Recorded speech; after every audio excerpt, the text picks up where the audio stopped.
I came to the university in 1970.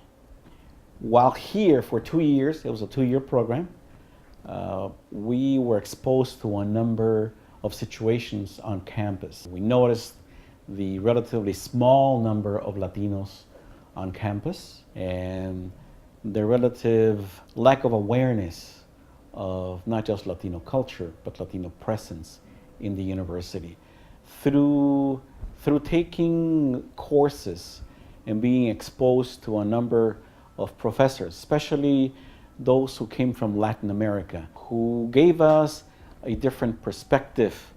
Our views were expanded. We also noticed that there were very few courses that were permanent courses that addressed the needs of Latino students. So we began to ask some questions, we began to talk to teachers, we began to talk to administrators, and began to ask, well, why aren't there more courses?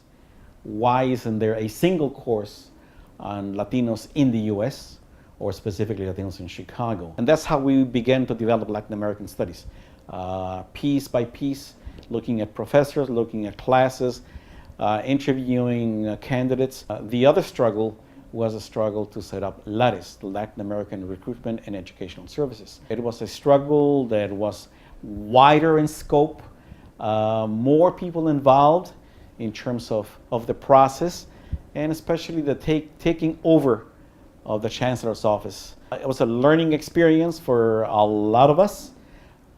For some, a beginning experience, for some of us, a continuing experience, but it was an experience that came out of a lot of questioning of how Latinos were treated on campus and how our communities had been treated in the past.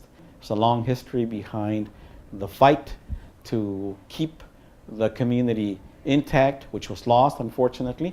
And then the second struggle was internally, Latino students beginning to assert themselves. The founding of LALS, together in the struggle.